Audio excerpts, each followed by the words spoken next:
it's tireless work. I'm always impressed every year to watch it, and Certainly. it wears me out. Job well done.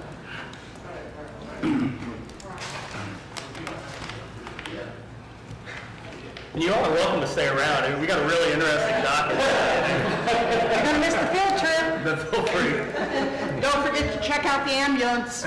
Oh, yeah, we're going to do that. Hey, we'll do that. Awesome. Thank you all very much. Thank you. Thank you.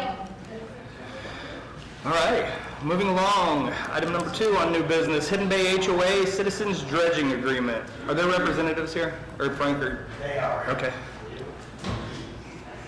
I could just give a 50,000-foot view here. So I was notified by Mr. Blickendorf of the citizens' intention to move their dredging site from where it is currently on, where they're taking the dirt out of, which is up the Seventh-day Adventist property on the north end of the lake.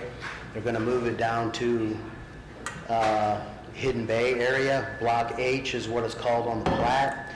I was pretty sure that the council would have more than a passing interest in this, particularly considering the new truck ordinance that we had. Subsequently, I had a conversation with Mr. Culp, and we discussed utility regulatory commission issues, which I bet Mr. Culp could explain better than I. But Mr. Blickendorf, and I believe the citizens representative, or just you? Oh, there he is. Did show up tonight to discuss and address any concerns. All right, thank you very much. Aaron, do you have anything to say in advance? No. All right, if you wouldn't mind stating your name and your address. Sure. My name is Jim Blickendorf. I reside at 47 Legend Court, which is in Hidden Bay. I am the president of the Hidden Bay Property Owners Association. Also available to participate and correct any of us where we go wrong is Roger Goings, who has been our liaison. He's part of the Morse Waterways Association and is the liaison for this whole project with Citizens Water and the bodies that govern it. A slight correction on what's going on here. So the dredging access road at the Adventist Church and that location stays. That is not being replaced, but rather in order to have dredging up the Little Cicero side and west of the railroad bridge, there needed to be a new access road constructed somewhere. Hidden Bay, along with many, many others who have vested interest in the lake from a recreational point of view, including our neighbors to the direct north in the Stillwater Cove neighborhood, have long sought dredging as a way to rejuvenate the northwest side of the lake, up Little Cicero. Almost probably 2 years ago, I think we started conversations with Morse Waterways Association. They originally wanted to pursue a dredging access road through our clubhouse property, which our board was not very excited about, although we have lots of questions of our own about what we're eventually going to do with that property. We pointed them instead to, as Frank mentioned, the Block H, which doesn't mean anything to the commoner, but at the lowest end of Ravine Court, which is a small cul-de-sac that proceeds down the hill, which is, I think, the third right as you go south into Hidden Bay. But there's a very large common property that extends from the bottom of that cul-de-sac with very low grade down to the lake at the cove that is part of Hidden Bay. We have zero use for that property, that common area, and in fact we are starving for good ideas because we've found homeless shelters and other things down in there, and it's just really almost useless otherwise. Morse Waterways and Citizens Utilities engineers originally rejected that location as too costly.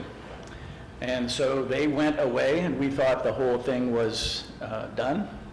They came back about 3 months ago and said, well, actually, after reviewing all other halfway decent alternatives, everybody now agrees that this location is the best.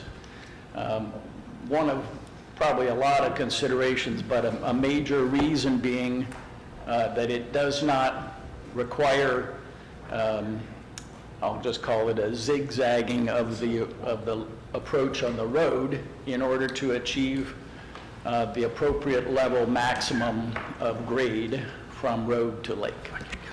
So it's relatively flat, in other words, and much flatter than anything that we could have done on our clubhouse property or anywhere else. We're going to pull the map up real quick, so. Yeah, that- great. It should be, if it's number Sounds 3, good. right? That would be helpful. Sorry. Roger, have I strayed from the facts so far?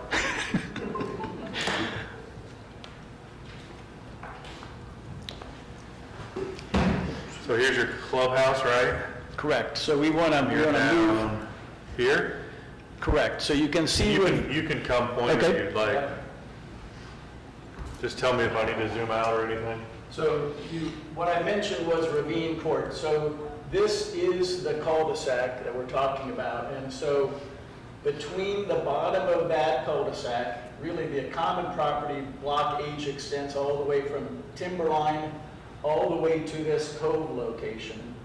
But it's specifically the space between the bottom of Ravine Court and the cove that citizens would use and construct a new access road. They would construct a seawall along the front side of this cove in order to then be able to back the bar or drive the barges in and unload into dump trucks that would end up backing into the new access road from here and then hauling the dredge out. Relatively short and, by the way, super efficient as it relates to potentially coming through the town because they don't go anywhere near the town. The dredging drop-off, in this case, as opposed to the one up here that has to get all the way west of town to drop and dump, this one would come out our Ravine Court, out the rest of Timberline to our front entrance, and then go west about a mile to the dredging drop-off location, which many of you may know is about a mile west and then south of 236th. But this is the swath. It's probably, I don't know, do you remember, Roger, is it like 60 feet wide or something? I don't remember the dimensions. But it would be, there'd be a fair number of trees taken down, rerouting a creek that runs through there, installing a new road, which would be gravel, installing the new seawall. And interestingly enough, even to do that, or to get any barges in to this end, a serious amount of dredging has to take place because this cove is barely up to anybody's knees in terms of depth. It's just really, really, really full of sludge. We are not entirely unselfish as Hidden Bay. We don't intend this to be making us any money. The price tag, if you will, on a 99-year utility easement for this location is basically $10 plus our out-of-pocket expenses. But what we are going to lobby for is some first rights on getting dredging on our own shoreline. Obviously, this part, at minimum, has to be dredged in order to make the whole thing work. But we would love for most of our shoreline all the way up, and especially our clubhouse, and maybe even being kind to our neighbors in Stillwater Cove, to get dredging of our shoreline and make that side of our lake, our lake side of the access usable again from a boating point of view. But anyway, thank you. That helps a ton in terms of where the location would be. But again, I think when Frank originally responded about the new weight limit through Cicero, the 11,000 pound max coming through Cicero, great news. It doesn't help anything that continues to come out of the Adventist location, but in this location, there would be no dump trucks going anywhere near the bridge or the town of Cicero proper. Roger, anything you would like to add? That access road will be gated when it's not in use, so it's not for public use. It will be leased to Citizens Energy, so it will be isolated from the road. Yeah, great point.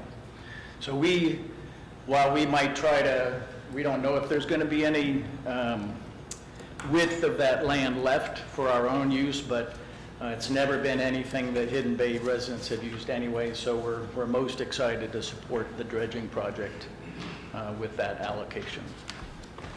Have you already entered into a written agreement with Citizens? We have not. So the draft that we have is simply that. It's a draft of the agreement. That's what I forwarded to Frank and to Terry for review.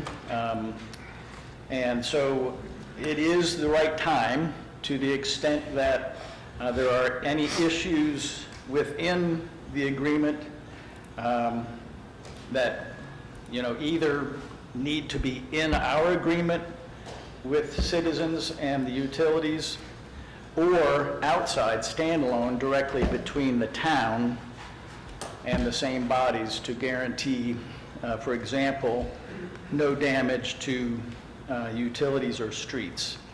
I think that's the main concern from the town, is going to be the wear and tear, because the Yes. street in Hidden Bay is not designed for that load of those heavy trucks going back and forth. True, but I'm sure that, originally, and there's probably been construction vehicles coming through there before, but yeah, we really, more on the town's behalf, are concerned that those roads not be damaged, because, by the way, that we don't own and operate those streets anymore. Those are Cicero's streets to own and operate. There was, trying to find it, Roger, in the agreement, there was a section in here about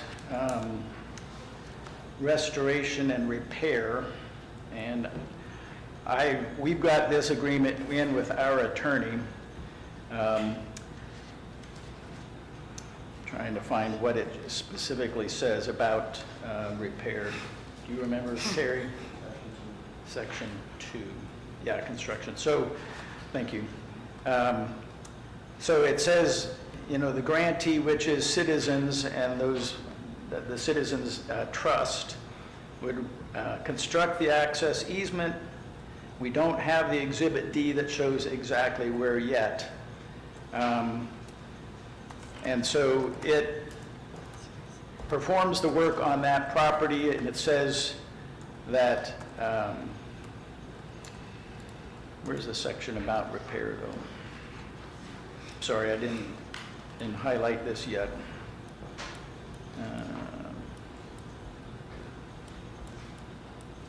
Frank, do you have a copy of that dredging agreement? Yeah, so Frank and Terry, we both have the electronic copy, which, we encourage you to share, especially for legal review and utilities and roads. But we want to make sure that whatever the obligations of Citizens are in here, not only to Hidden Bay, but also to the town, related to the streets, which are asphalt and paved, and any utilities. I doubt seriously if there are any utilities in the Block H parcel, but we can look at that, or would appreciate you looking at that. But we want to be protected, and I certainly believe that it's Citizens' intent not to cause, or certainly not leave behind, damage to the streets.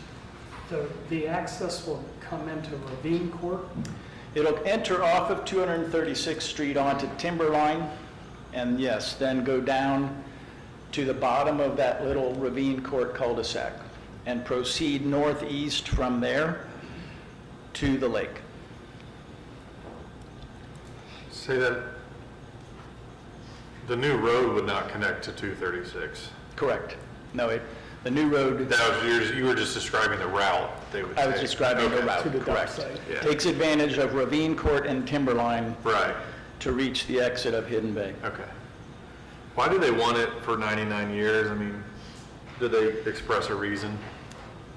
You want to take that one, Roger? A lot of this has to do with how dredging is financed and the pace at which dredging can really happen, including then the degree to which we have done nothing so far in Little Cicero side. Roger? My name's Roger Billings. I'm the Vice Chair of the Service Advisory Board for Citizens Energy. Also a Director of Morris Waterways Association and live in Noblesville. Our long-term intent is to place collection areas at the mouth of both Little Cicero and Big Cicero so that we can continue to collect the material in a deeper pit and then go in on routine basis. We don't know what that is, every 5 years, every 8 years, and clean out that pit to reduce the amount of material that'll be going under the 238th Street Bridge. So this is, we got 99 years as I understand it because that's all we can legally do, but we want to be able to continually go through there. Once we've completed the dredging of Little Cicero Bay, then 5 years later, we'll come back, probably spend 2-3 weeks cleaning out the pit, be gone again for another 4 or 5 years. So that's the reason for the longer duration. So what I'm hearing is this isn't a one-time thing, this is an ongoing thing.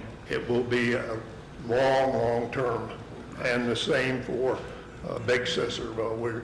We're intending to put a pit just to the west of the bridge to serve as a collection mechanism. The west of 19? Right. Okay. When would this begin? That's a good question. I wish I knew the answer. My predictions on this project have not been very good. This project was started 14 years ago. We did Hinkle Creek first, and then we started on Big Cicero. Many interruptions for a variety of reasons. We have not completed the survey. We did a survey of Little Cicero, and it was worthless. Citizens going back and doing another survey to find out how much material we have in there. We're also looking at various methods and scope of that dredging project, so there's a lot of issues. The total dredging, my estimate, again, I'm not very good, probably 8 to 10 years to do the dredging itself, and then that'd be a continuous ongoing operation from that point on. So based on what you're saying, we're probably not looking at a 2026 start? No, we're not. Okay. No. At the earliest, 27. Just a question. The current location that's over next to 19, was that also done through a 99-year lease? It was not. They are in the process of renegotiating that at this point. Okay.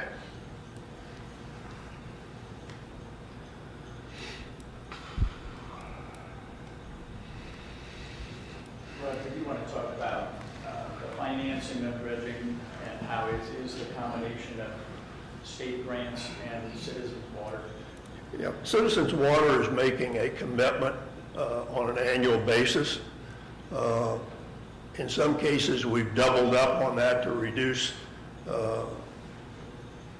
setup costs. We take annual budgets, their annual budget, and put it in a single, 2 years in a single year so that we can reduce setup expenses. We are also have applied at Hinkle and at Big Cicero and in the future Little Cicero for what are called layer grants. This is a grant by the state. The source of income is from our boats and personal watercraft. A part of that expenditure every year for you citizens is goes into a fund called Lake and River Enhancement. We, through Jim and Morris Waterways applied for a grant. They've ranged from $80,000 to $125,000 a year. We're hoping for more. Mark, the counselor for Hamilton County, has been assisting us with the legislature. Hopefully we can expand that. Of course, if we can expand that, we can reduce that time duration. Last year, we got $125,000. On the part of Big Cicero, these load grants require 20% other investment to support it. The Big Cicero Drainage Board has been providing monies. They committed to $60,000 to assist us with matching those grants. We'll be looking for other entities to help us with Little Cicero, but that's premature at this point. Are any of those monies set aside as part of what we talked about with the infrastructure repair with the roads themselves? Because we see an ongoing cost here to the town. The roads will be repaired by citizens. We don't know how or when. Various options. One, we let it deteriorate and then do it at that point. Do we repair, or do we go in and improve the level of quality of that road to support it for future years? A lot of questions that their engineering people are looking at, but no decisions have been made on that. Okay. But that will come out of the citizens' funds. That will not come out of the LARA funds. LARA funds have to be used in the lake. Gotcha. Terry, Timberline Drive, can you talk a little bit about? Yeah, so Timberline Drive was originally for a campground. So the subbase, I'm worried about the subbase being there to support, like you're saying, construction traffic, even making your road plus, so was something I would like to see, some sort of an agreement. It's exactly like you said. After you're finished, it's, destroyed basically, then repave that stretch road. Some sort of an agreement that, we can work on. Well, could we work with you and let us share our engineering findings with you, and we'll try to work that out to your satisfaction. And you're pretty well answered my questions. Either go in there and base it, subbase it the correct way, backstretch, and then. And that's why we're asking for the engineering assistance, because two management people trying to make that decision didn't work really good. And I would ask that you loop me in as the town attorney as well on that, just to make sure that it's covered. Yes. Yeah. So as far as what you're seeking tonight, is this just an initial conversation, or are you seeking an actual approval tonight? We are not seeking approval. We haven't even completed the. That's lease my concern. agreement. Okay. I think that has to come first before we do anything here. I think, Yeah. definitely not to the point for town vote at all for the council. I believe, the reason that I personally and our board felt like we wanted to involve people like Frank and Terry, and then maybe ultimately Aaron at the town, was to ensure that there's nothing that is within the terms of this agreement between Hidden Bay Property Owners Association and citizens that should be modified or, in any way, either modified here in our agreement or supplemented by reference to some standalone agreement with the town. Gotcha. So I think the first thing that I was hoping for, and I will commit on behalf of the Hidden Bay Property Owners Association Board, that we will not sign this until we have heard back from the town about whether the terms and conditions herein are acceptable, and if there is anything to be changed or supplemented, we'll work that out on the way to signature, but we will not go out in front. I did find the section that originally caused me concern on the town's behalf, and it reads this way. This is the current language. The access easement includes the right, but not the obligation, to construct, use, maintain, and repair all roadways and pathways as grantee, meaning citizens, shall deem necessary or desirable, and the right to enter on, over, through, and across those portions of grantor's property, Hidden Bay, adjacent to the access easement area, which are reasonably necessary for the exercise of the rights granted herein. It's that right but not obligation phrase that has me concerned, not only on Hidden Bay's behalf, but also on the town of Cicero. So I think that that's the tail end of section 1 in this agreement. And again, Frank and Terry, I'll count on you guys to share within the town council structure so that, I don't know, within a month or two, maybe at most, we would for sure have some kind of response and know what we might need to do to change this. Again, Terry Monday, our Hidden Bay attorney, is also looking at it from his perspective and on behalf of the association, but we definitely need and want input from the town. So I assume you have not had an opportunity to review this yet? No, Okay. Frank just forwarded it to me during the meeting. I haven't seen it. Gotcha.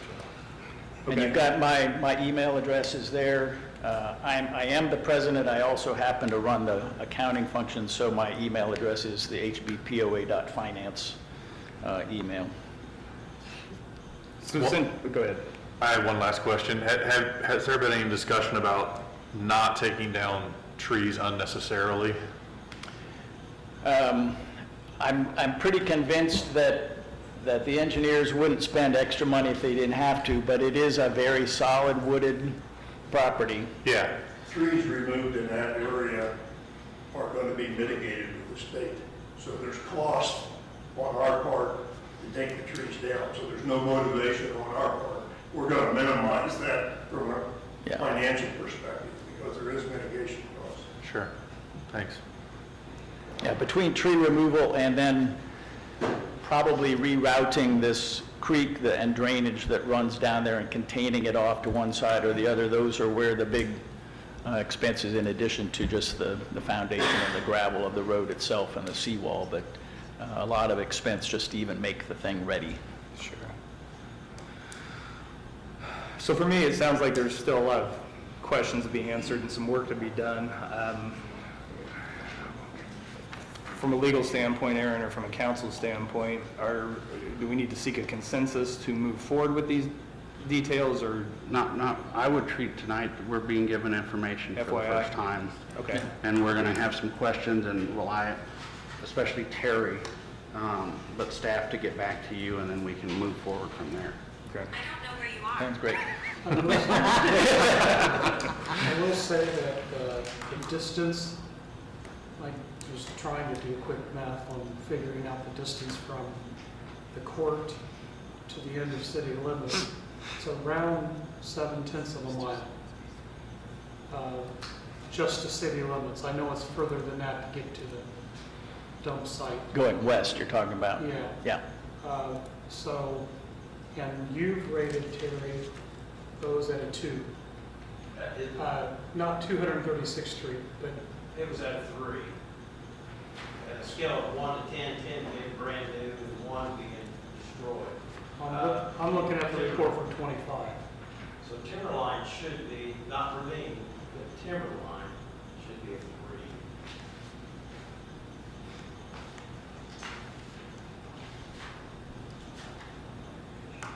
Yeah, Coral Springs Drive to 236th Street, Timberline Drive is rated at a 3. It says 2 on this. Which one is it? Are you looking at Pacer? Yeah. Timberline, does that turn into Hidden Bay? That's what it shows on Google Maps. Timberline is the road that, Timberline. Does it turn into Hidden Bay Road, or no? it's the main north-south thruway.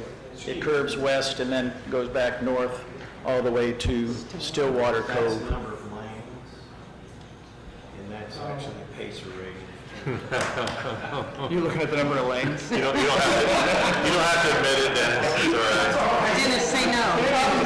Dennis, say no. I was gonna die on that hill.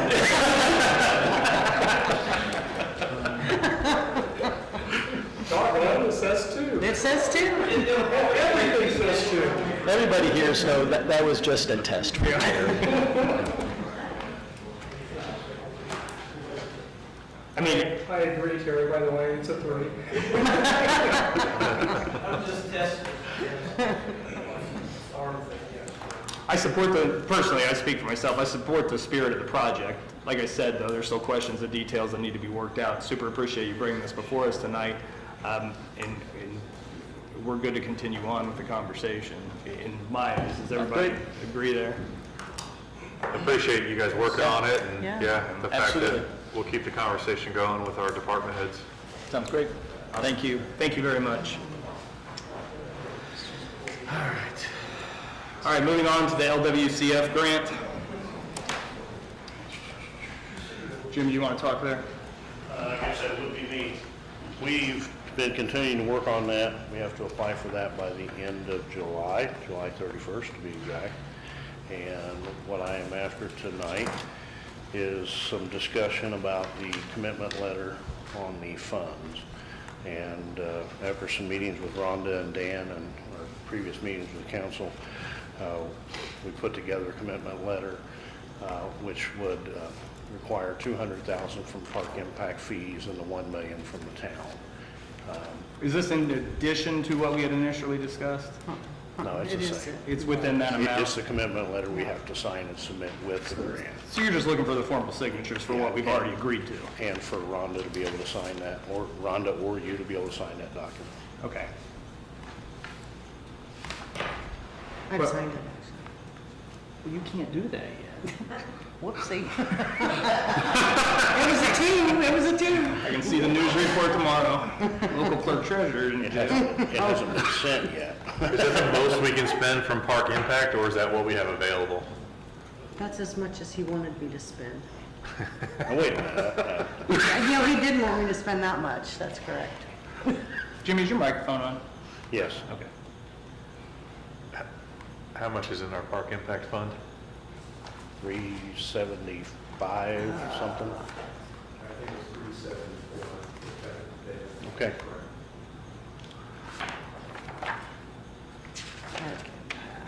I have.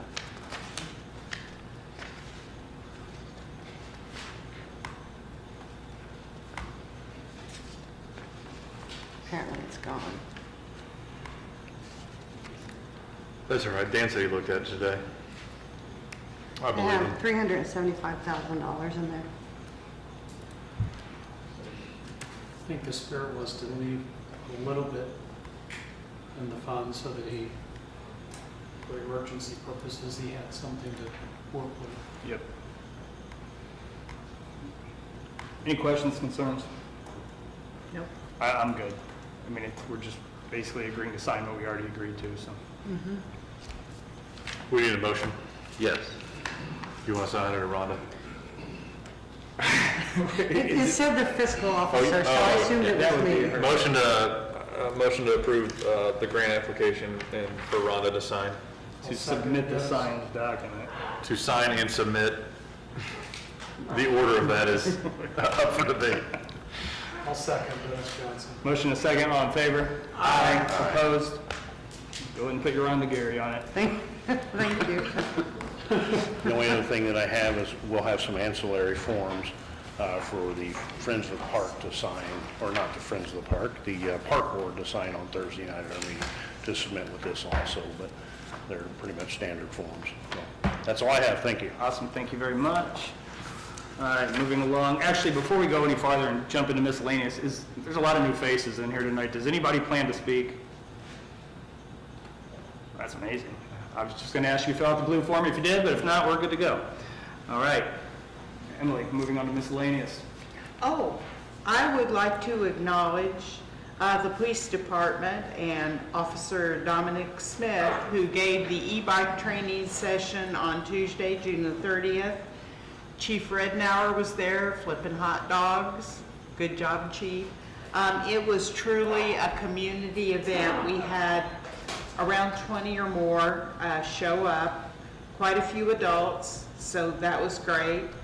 I'd also like to thank Sierra Fisher and Katie Strawn. They helped with the food, and Pizza House donated coupons for mini pizzas, and Cicero Market gave out 4 $25 gift cards. But it really went over well, and it was the spirit of the police department wanting to reach out and educate people was really a great community thing. So, well done, Chief and staff. Absolutely. And please pass that praise around, and particularly Officer Smith did a fantastic job putting all that together. And she did it quick, which actually really impressed me. So thank you all that were involved very much. Great job. And the Parks Department helped too, and Friends of the Park with the food, so. Beautiful. And the fire department showed up and gave support as well. So it truly was a community thing. So thank you, everyone. All right. Thank you very much, Ms. Pearson. Moving along, comments by citizens, which I understand. I'm sorry, I have something under miscellaneous. Just want to remind you that our staff meeting next week is not on Thursday. It's on Tuesday. I will not be here. I'll be at a clerk's conference. Mr. Strong's agreed to set in for me. It's not his fault, it's Mr. Zawadzki's, because BCA took our spot. So also, I got a call today from a resident wanted to really talk to me about Mr. Cooper's staff and how professional. He had a huge leak, and they just came out, and it was the contractor, right? Mr. Cooper hit a water line, hit the sewer line.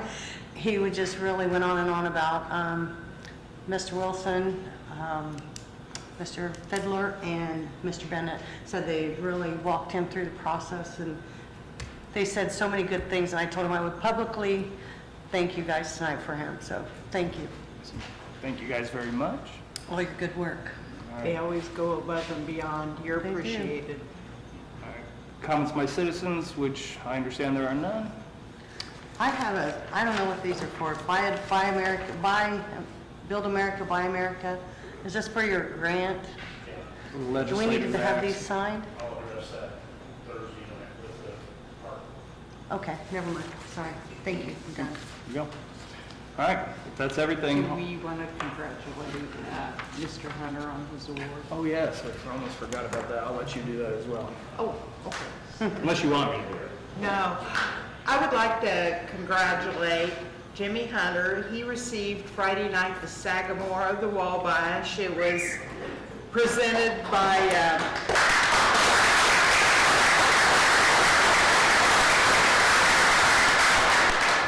Doug Carter, and he is so very deserving because of all the things he's done for the citizens of this town. He's a former police chief, but he took over the parks when he retired, and he just keeps making the parks better and better, and he works well with the other departments. He works well with the town board. You know, we appreciate everything you do, Mr. Hunter, and thank you for always going above and beyond for our citizens and the employees and everyone in town. Absolutely.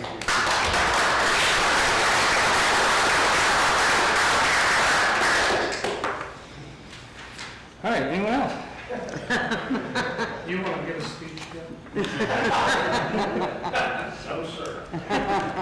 All right, like we said earlier in the meeting, the new ambulance is outside. If anybody would like to take a look at it, Mr. Frazier would be happy to show that to you. But otherwise, I will entertain a motion to adjourn. So moved. Second, yes. Motion and a second, all in favor? Aye. Opposed? Thank you, everyone.